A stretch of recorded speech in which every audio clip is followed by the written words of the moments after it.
जब हम बात करते हैं पैसा कमाने की, तो दो ऑप्शंस हमको क्लियर कट समझ आते हैं, एक है जॉब, एक है बिजनेस। हम इसकी बात नहीं करेंगे। तीसरा ऑप्शन एक और है जो यूट्यूब पर भरा पड़ा है कि ये कर लो, ये करने से इतना पैसा कमा लोगे, उसको भी हटा देते हैं। मतलब इस सेशन का टॉपिक कर देते हैं how to make money without doing anything. कैसा लग रहा है?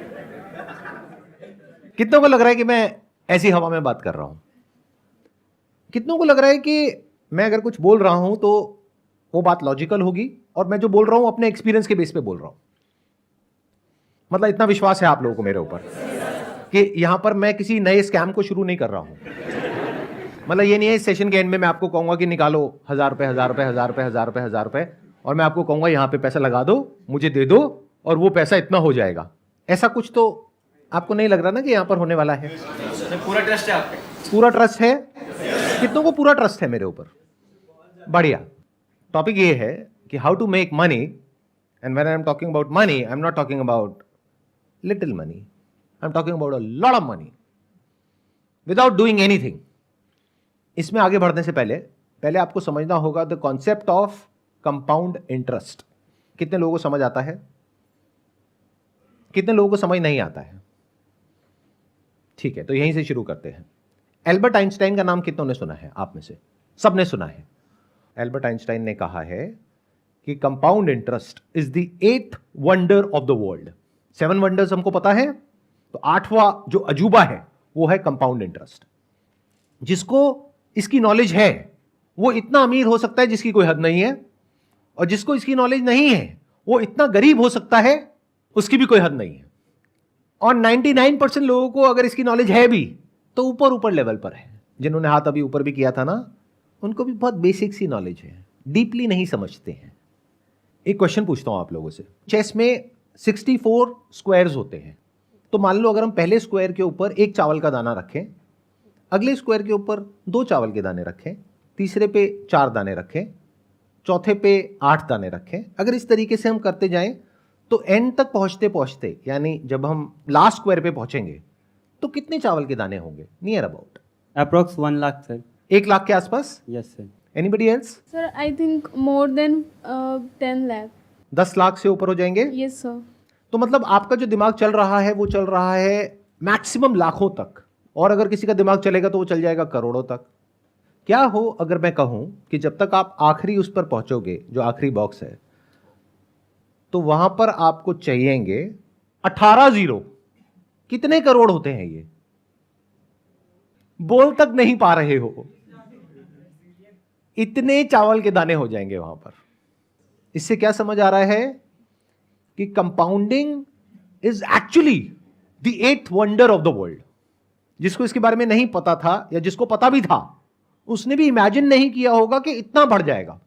उसने सोचा होगा मैक्सिमम कुछ करोड़ हो जाएंगे, 50 करोड़ हो जाएंगे, 100 करोड़ हो जाएंगे, 1000 करोड़ हो जाएंगे। ये तो उससे भी बहुत ज्यादा है। ये है पावर ऑफ कंपाउंडिंग। इसका एक और एग्जांपल देता हूं आपको, बहुत simple, day to day life से कनेक्टेड। आप में से कितनों के पास में क्रेडिट कार्ड है? तो क्रेडिट कार्ड पे आपको पता है कितना इंटरेस्ट लगता है, 1 साल का या 1 महीने का? Sir around 36%। 36% पर एनम, यानी अराउंड 3% महीने का। यानी कि 10,000 रुपए आपने क्रेडिट कार्ड कंपनी को टाइम से नहीं दिया तो उस पर कितना रुपए लगेगा? 10,300। 300 रुपए सुनने में बड़ा लगता है तो बहुत छोटा लगता है। अरे 300 रुपए से क्या फर्क पड़ता है? क्रेडिट कार्ड कंपनी बोलती नहीं है कि इसको ईएमआई में ब्रेक कर दो, बट उसमें कितना एक्स्ट्रा लगेगा? सिर्फ 300 रुपए। तो आप कहोगे अच्छा 300 रुपए तो है। इसका मतलब क्या है? आप कंपाउंडिंग को नहीं समझते हो। और नहीं समझते हो तो अभी मैंने क्या कहा था थोड़ी देर पहले कि जो कंपाउंडिंग को नहीं समझता है वो इतना गरीब हो सकता है जिसकी कोई हद नहीं है, और जो समझता है वो इतना अमीर हो सकता है जिसकी कोई हद नहीं है।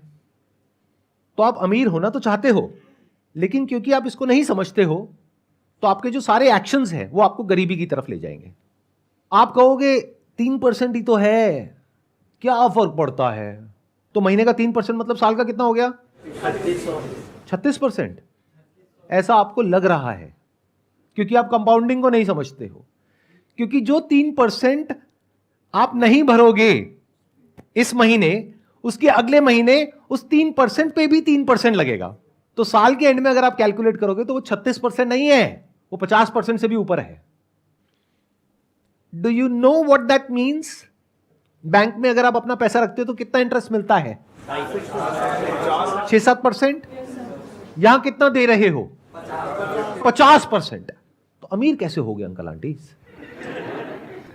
बहुत सारे लोगों के पास में, जिनके पास में क्रेडिट कार्ड होता है, मैंने देखा है, वो क्या करते हैं, वो ये नहीं देखते कि अमाउंट कितना ड्यू है, वो देखते हैं मिनिमम अमाउंट ड्यू कितना है। अच्छा मिनिमम इतना है, चलो ये पे कर देता हूं, बाकी का क्या हुआ, उस पर इंटरेस्ट लगेगा। इसमें क्रेडिट कार्ड कंपनी का तो बहुत बड़ा फायदा है और आपका बहुत बड़ा नुकसान है।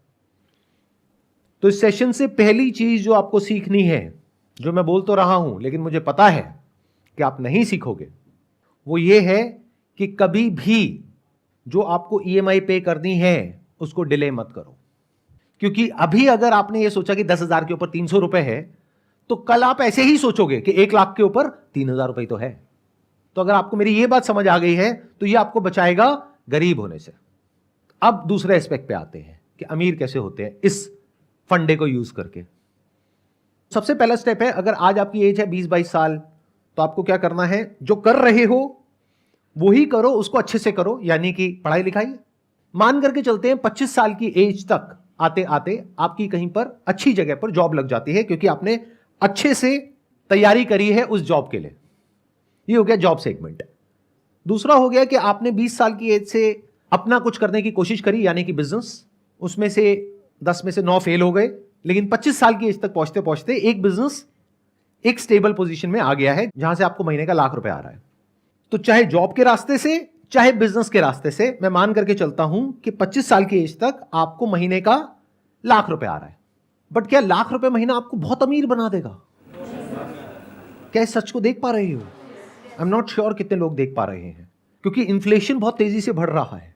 5 साल बाद जो आप लाख रुपए महीने का कमाओगे, उस टाइम उसकी वैल्यू आज के हिसाब से अंदाजा 50-60 हजार रुपए होगी। तो बहुत ज्यादा नहीं है। अभी सुनने में आपको लग रहा होगा लाख रुपए महीना, बट बहुत बड़ा नहीं है। तो अगर आप इसको अचीव कर लेते हो, तब हम नेक्स्ट स्टेप पे जा सकते हैं। यानी क्या, 25 साल की एज में आपने लाख रुपए महीना कमाना शुरू किया, यानी साल का कितना कमाया? 12 लाख रुपए। 5 साल में कितना कमाया? 60 लाख। 40 लाख आपका खर्चा हो गया, 20 लाख आपने बचाया। वो भी अगर बहुत सेंसिबली आपने अपने खर्चों को कंट्रोल किया तब। अगर बेवकूफों की तरह किया तो कुछ नहीं बचने वाला, उल्टा उस वक्त आप कर्जे में हो गए। लेकिन अगर तरीके से जिया, सेंसिबली जिया, बिना अपने आसपास में लोगों को देखे कि वो क्या कर रहे हैं, बल्कि इस गोल के साथ में कि मेरे पास में 30 साल की एज में 20 लाख की सेविंग होनी चाहिए, क्या ये रियलिस्टिक है या आप कहते हो नहीं इतना भी नहीं हो सकता है?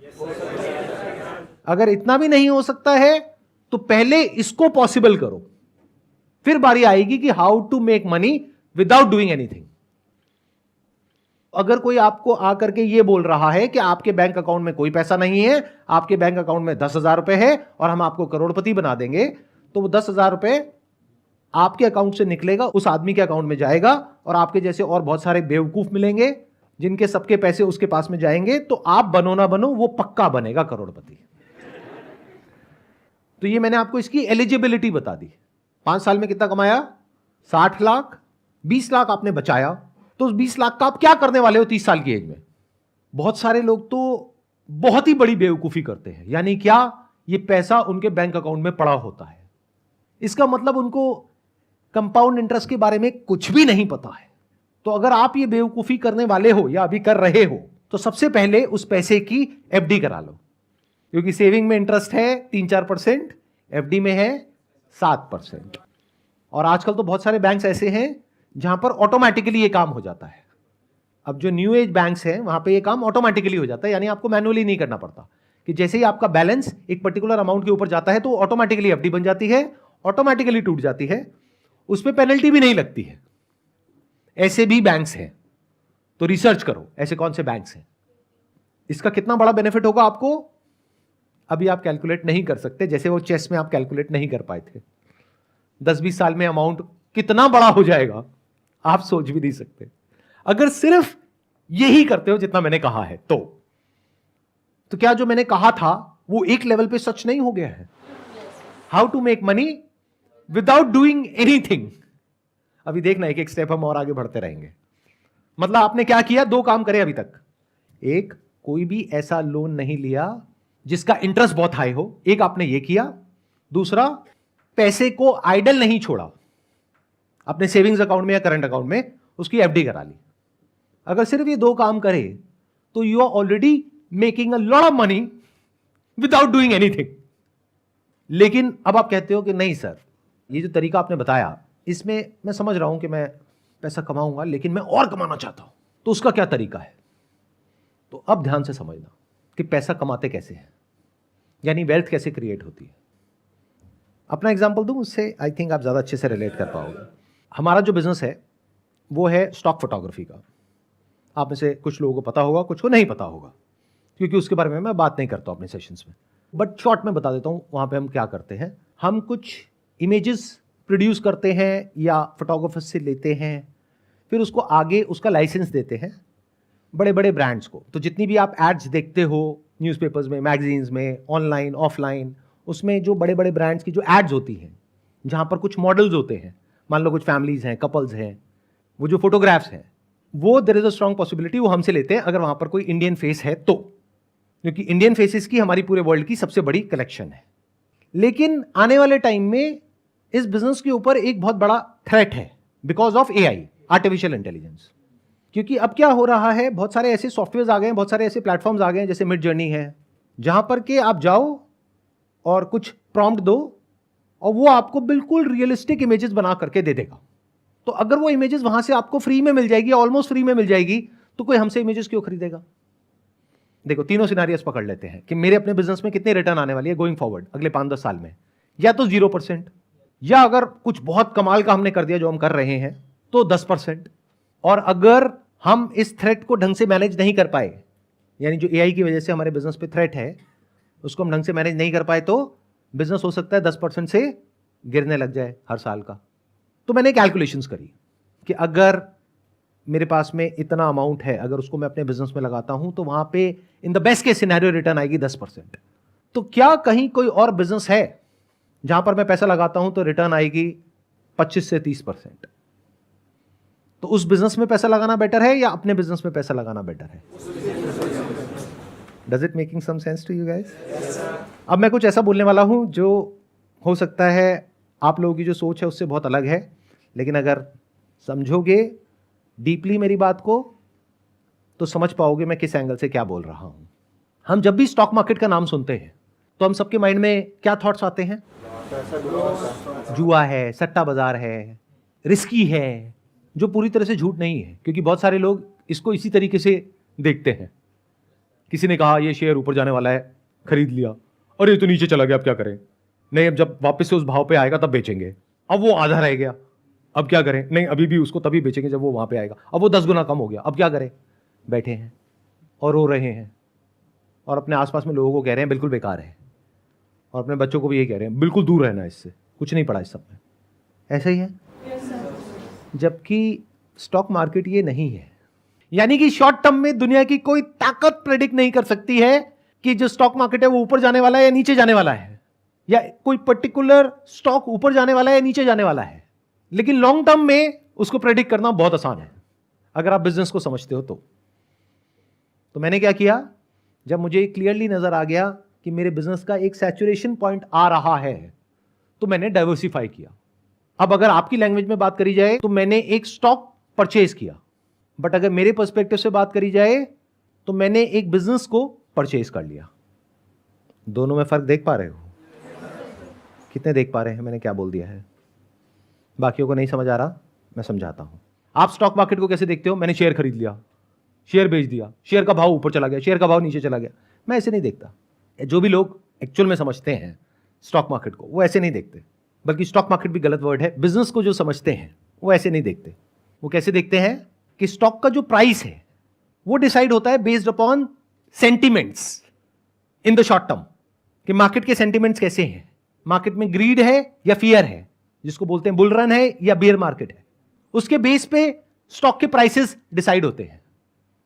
एक बिजनेस की वैल्यू होती है 100 रुपए, उसका प्राइस होता है 20 रुपए, और एक बिजनेस की वैल्यू होती है 100 रुपए, उसका प्राइस होता है 1000 रुपए। मार्केट में ऐसा सब कुछ देखने को मिलता है। तो अगर ये बात आपको समझ आ रही है तो प्राइस को देखोगे सिर्फ इस पॉइंट ऑफ व्यू से कि जो उस बिजनेस की एक्चुअल में वैल्यू है उससे मुझे सस्ता मिल रहा है या उससे महंगा मिल रहा है। बट रोज बैठ करके ये नहीं देखोगे आज ऊपर चला गया तो मैं खुश हो रहा हूं, नीचे चला गया तो दुखी हो रहा हूं। जैसे अगर आप अपना कोई बिजनेस भी करते हो तो उसको क्या सोच करके करते हो कि आज मैंने बिजनेस शुरू किया, अरे ये बिजनेस तो बढ़िया है, अरे ये बिजनेस तो बुरा है, ऐसे करते हो? या बिजनेस में एक विजन होती है कि 1 साल बाद क्या होने वाला है, 2 साल बाद क्या होने वाला है, 5 साल बाद क्या होने वाला है, 10 साल बाद क्या होने वाला है। तो ये देखना आपको आना चाहिए। अब ये कैसे आएगा? एक बुक है बेंजामिन ग्राम की, which is the intelligent investor, उसको पढ़ो। उससे क्या होगा, आपको बेसिक्स समझ आएंगे स्टॉक मार्केट होता क्या है। उसके अलावा एंटरप्रेन्योरशिप के ऊपर बहुत सारी बुक्स है, वो पढ़ो। अगर आप जॉब कर रहे हो तब भी, क्योंकि आपको बिजनेस समझ आना चाहिए। अगर आपको समझ आ रहा है कि बिजनेस क्या है और स्टॉक मार्केट क्या है और लॉन्ग टर्म इन्वेस्टिंग क्या होती है, कंपाउंडिंग क्या होती है, तो स्टॉक मार्केट आपके लिए एक जरिया है या तो एक नया बिजनेस करने का, या जो अपना बिजनेस कर रहे हो उसके अलावा एक और बिजनेस में डाइवर्सिफाई करने का, जो मैंने किया। यानी आज से 6 महीने पहले मैंने क्या किया, पूरे स्टॉक मार्केट को देखा, यानी इंडियन स्टॉक मार्केट। फिर उसमें से फाइनली ढूंढ करके, मेरे 100 पैरामीटर्स हैं, उसमें मैंने देखा कितनों पे टिक हो रहा है। किसी बिजनेस में 50 पे टिक हो रहा है, 50 पे नहीं हो रहा है, किसी में सिर्फ 10 पे टिक हो रहा है। फाइनली एक ऐसा बिजनेस मिला जिसमें 100 में से 99 पे टिक हो गया है। इससे बेटर अभी तक मुझे और कुछ नहीं मिला है। तो उस बिजनेस में मैंने एक काफी अच्छा स्टेक ले लिया आज से 6 महीने पहले। आज की डेट में मेरे 2 बिजनेस हैं, एक मैं मालिक हूं इमेजेस बाजार का और एक मैं मालिक हूं एक बैंक का।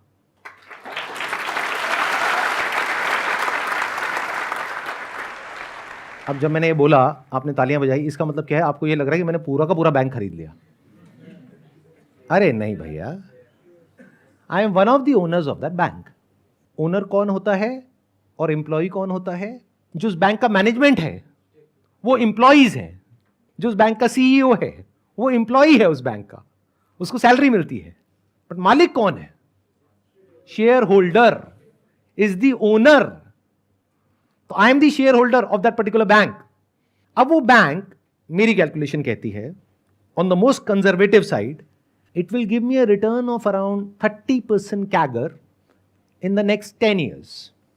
क्यों? क्योंकि मुझे उस बैंक के बिजनेस मॉडल के बारे में पता है, उसकी सारी एनुअल रिपोर्ट्स होती है वो मैंने पढ़ी है, उसकी अर्निंग्स कॉल सुनी है, उस बैंक में मैंने अकाउंट भी खुलवाया है ताकि कस्टमर के पॉइंट ऑफ व्यू से भी पता लगे।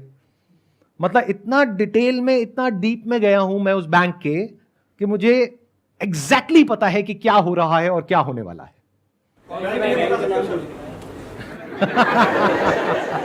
सर एक काम करो ना सर, बैंक का नाम ही बता दो।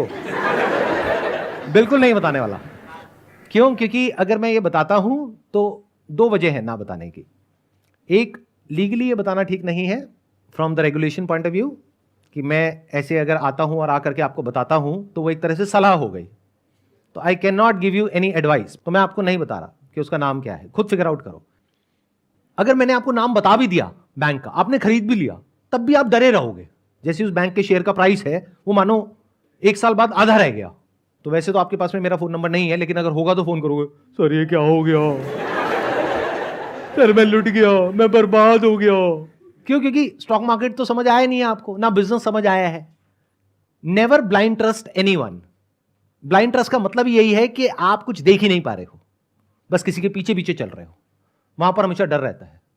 आंखें हैं आपके पास में तो देखो, कान है सुनो, दिमाग है समझो कि जो मैंने कहा वो क्या है, और जरूरी नहीं है वही करना है जो मैंने किया, क्योंकि आपको पता ही नहीं कि मैंने क्या किया और किस प्राइस पॉइंट पे किया। जिस प्राइस पॉइंट पे मैंने इन्वेस्ट किया आज ऑलरेडी उससे 50% ऊपर है वो, तो क्या ये प्राइस पॉइंट ठीक है या नहीं है इन्वेस्ट करने के लिए?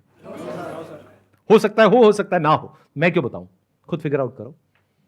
तो ये जो आपको क्रच चाहिए होता है ना आगे चलने के लिए, I am not giving you a crutch, I am just telling you how to think.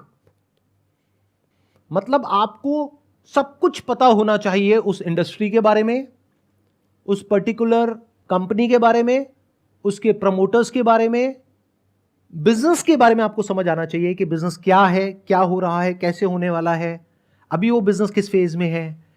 आपको पता होना चाहिए नेचुरल ट्रैक्शन क्या होता है, यानी कि वो बिजनेस अपने आप बढ़ रहा है यानी एक बैंक के स्टैंड पॉइंट से अगर समझा जाए तो उस बैंक के डिपॉजिट्स बहुत तेजी से बढ़ रहे हैं। यह सिग्नल है कि पब्लिक को ट्रस्ट है उस बैंक के ऊपर। इसलिए जो मैंने अपना सेकंड बिजनेस किया, यह भी कहना गलत होगा, किया, जिस सेकंड बिजनेस में मैंने इन्वेस्ट किया वो बैंक में किया, क्योंकि इंडिया में जो आरबीआई है वो बहुत स्ट्रांग है, उसकी जो रेगुलेशंस है वो बहुत ही कमाल की है। और आपको एक बहुत मजेदार बात बताता हूं जो हो सकता है आप में से बहुत सारे लोगों को पता भी नहीं होगा।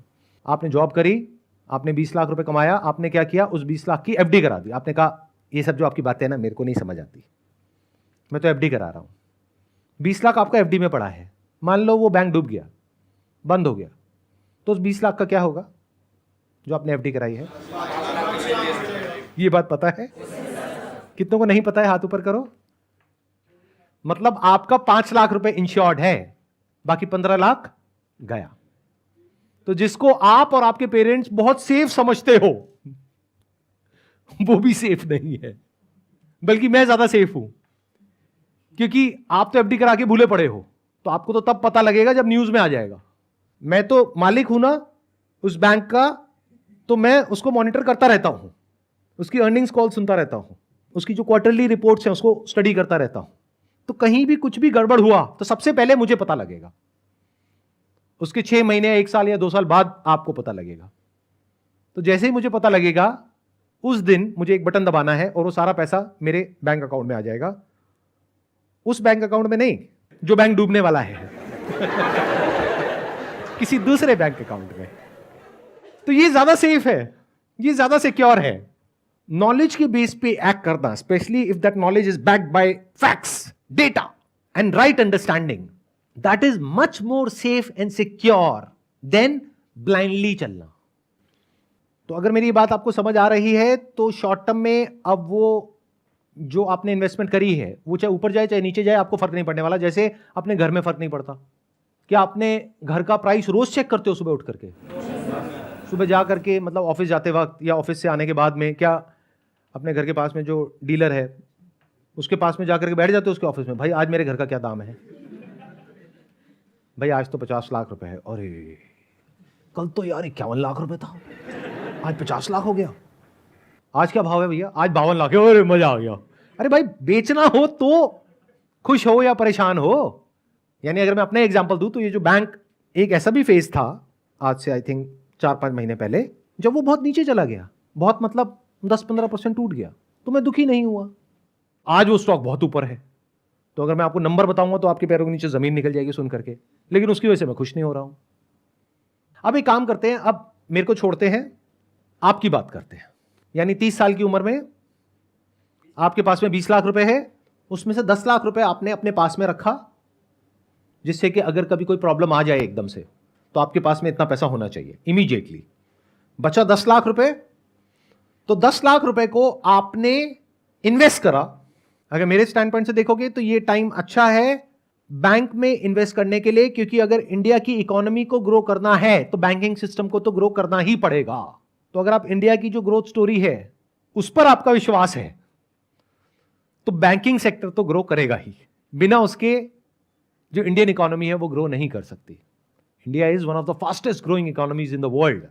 तो for India to grow in the next 10 years, 20 years, banking system has to grow. तो ऐसे में अगर कोई न्यू एज बैंक को आप आइडेंटिफाई कर पाओ जो कि बिल्कुल परफेक्टली पोजीशनड है इसको आने वाले 5-10 साल में एनकैश करने के लिए, और आज या तो रीजनेबली वैल्यूड है या अंडर वैल्यूड है, इसको मार्जिन ऑफ सेफ्टी बोलते हैं, जहां पर आपको पता है कि पैसा डूबने की पॉसिबिलिटी ऑलमोस्ट 0% है, तो ये मेरे हिसाब से अच्छा ऑप्शन है।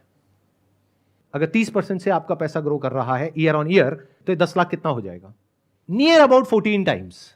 प्लस जो आप काम कर रहे हो वहां से आपने 10 साल में कितना कमाया लाख रुपए महीने के हिसाब से? 1 करोड़ 20 लाख। और यहां से कितना कमाया? 1 करोड़ 40 लाख। उसमें से 10 लाख हटा दो जो आपने इन्वेस्ट किया, 1 करोड़ 30 लाख। इसके लिए आपने क्या किया? लेकिन किसी ने तो कुछ किया होगा तभी तो पैसा आया। किसने किया? उस कंपनी के मैनेजमेंट ने किया। अब बैंक बैंक मत बोलो बार बार, कहीं आप सारे जाकर के बैंक में पैसा लगा दो और पैसा डूब जाए और मेरे पास में आओ, सर ये क्या कर दिया आपने सर। कंपनी का जो मैनेजमेंट है उसने किया, उन्होंने जो काम किया उसके लिए उनको क्या मिला? सैलरी। बट आपको क्या मिला? प्रॉफिट। और प्रॉफिट हमेशा सैलरी से ज्यादा होता है अगर बिजनेस बढ़िया चल रहा है तो। इसका एक प्रैक्टिकल एग्जांपल दूं? आप में से कितने हैं जिन्होंने बजाज फाइनेंस नाम की कंपनी का नाम सुना है? अभी उसका मार्केट प्राइस क्या है? Any idea? जो स्टॉक मार्केट को ट्रैक करते हो। 7,000 नियर अबाउट 7,000। आज से 10 साल पहले कितना था? यानी अभी ये 2023 चल रहा है, तो 2013 में कितने का था वो? नियर अबाउट 100 रुपए। तो 10 साल में कितना हो गया? 70 टाइम्स। 20 साल पहले कितने का था? 7 रुपए का। तो 20 साल में कितना गुना हो गया? 1000 गुना। अब ये सब सुनने में बहुत अच्छा लगता है, बट अगर आपने ध्यान से मेरी बात सुनी है, मैं इस सब के बारे में बात नहीं कर रहा हूं। इस चक्कर में क्या होता है, बहुत सारे लोग जब स्टॉक मार्केट में घुसते हैं तो इन एक्सपेक्टेशंस के साथ घुसते हैं कि हमको अगला बजाज फाइनेंस ढूंढना है जो आज 7 रुपए का हो और वो आने वाले 20 साल बाद 7,000 का हो जाए। इस चक्कर में उनका वो जो 7 रुपए है वो भी 70 पैसे रह जाता है 20 साल बाद। तो मैं इसकी बात कर ही नहीं रहा हूं, यानी मैं पेनी स्टॉक्स की बात नहीं कर रहा हूं, मैं स्मॉल कैप की बात नहीं कर रहा हूं। मैं कुछ हद तक वो बात कर रहा हूं जिस फेज में बजाज फाइनेंस आज से 10 साल पहले था, 20 साल पहले नहीं, क्योंकि वहां पर ये बता पाना कि 20 साल बाद ऐसा कुछ होने वाला है, that was next to impossible. But 10 साल पहले अगर किसी में एक रीजनेबल अमाउंट ऑफ अंडरस्टैंडिंग थी एनबीएफसी सेक्टर की, तो वो प्रेडिक्ट कर सकता था कि 10 साल बाद कुछ ऐसा होने वाला है। तो मैं बात कर रहा हूं उस वक्त वहां पर एंटर करो जब रिस्क कम हो और रिटर्न की पॉसिबिलिटी बहुत ज्यादा हो। मैंने क्या कहा? आपका पैसा 10 साल में कितना गुना हो जाएगा अगर 30% की रिटर्न आई तो? 14 टाइम्स। और बजाज फाइनेंस कितना हुआ पिछले 10 साल में? 70 गुना। तो मैं 70 गुने की बात ही नहीं कर रहा हूं, मैं ये 50% कैगर की बात नहीं कर रहा हूं, मैं 25-30% की बात कर रहा हूं। और रिस्क को मिनिमाइज करने के लिए मैंने बैंकिंग सेक्टर को चूज किया, because I have fair amount of understanding of that कि वो कैसे काम करती है। प्लस मैंने जो दाव लगाया है वो आप लोगों की बेवकूफ़ी के ऊपर लगाया है, क्योंकि मुझे पूरा विश्वास है आप लोगों के ऊपर कि मेरी ये वीडियो अपलोड करने के बाद भी आप वही करोगे जो आप करते आए हो। यानी जब क्रेडिट कार्ड का बिल आएगा तो मिनिमम अमाउंट ड्यू देखोगे और वो ही भरोगे, या फिर देखोगे अच्छा 300 रुपये तो है 10,000 पे, कोई नहीं क्या फर्क पड़ता है। तो मुझे पूरा विश्वास है आप लोगों के ऊपर। आई थिंक हिस्ट्री में पहली बार हो रहा है कि मैं अपने ही बिजनेस को खत्म करने का रास्ता आप लोगों को दिखा रहा हूं जिसमें आपका फायदा है। क्योंकि बैंक का फायदा किसमें है? जब आप महंगे से महंगे इंटरेस्ट पे लोन लो ज्यादा से ज्यादा, तब बैंक कमाएगा, तब मैं कमाऊंगा, because I am the owner of that bank. तो मेरा फायदा इसमें है। लेकिन मैंने अपने नुकसान की बात कर दी है। मैंने जो आपको कहा अगर आपने एक्चुअल में वो कर दिया या सबने वो कर दिया तो मैं तो लॉस में चला जाऊंगा। क्यों? क्योंकि आपका जो पैसा सेविंग्स अकाउंट में पड़ा है उसको उठा के आपने एफडी करा दिया, एफडी में आपको मिल गया 7%, ऊपर से आपने महंगे लोन लेना बंद कर दिए। प्लस बैंक के अपने खर्चे भी तो हैं, इंप्लॉइज हैं, सैलरीज हैं, ब्रांचेज हैं, उसका रेंट है। तो बैंक ने क्या कमाया? तो मैं लॉस में चला गया। लेकिन मुझे पता है ये सब जो मैंने कहा है आप ऐसा कुछ भी नहीं करोगे। फिर आप कहोगे कह क्यों रहे हो? अरे ऐसे ही मेरी आदत है सच बोलने की, इसी में तो मजा है। मेरी कैलकुलेशन क्या कह रही है कि इतनी कमाल की वीडियो जिसका नाम इतना कमाल का है कि how to make money without doing anything, उस पर भी व्यूज बहुत ज्यादा नहीं होने वाले हैं इन कंपैरिजन टू जो इंस्टाग्राम पे जो 2 कौड़ी की रील्स होती हैं, उसके कंपैरिजन में इस पर कोई व्यूज नहीं होने वाले हैं। आप शेयर करोगे फिर भी लोग नहीं देखने वाले हैं। यही अगर शेयर करोगे ना व्हाट्सएप पे जाकर के कि अगर ये शेयर नहीं किया 10 लोगों को तो तुम्हारी मां मर जाएगी, तो वो पूरे इंडिया में फैल जाएगा। तो अब देखते हैं क्या होता है। 10 साल बाद मैं एक और वीडियो बनाऊंगा, इसका पार्ट 2, और आपको एग्जैक्ट बताऊंगा कि मैंने जो इन्वेस्टमेंट करी उसका कितना गुना हुआ। Thank you so much for coming, wish you all the best.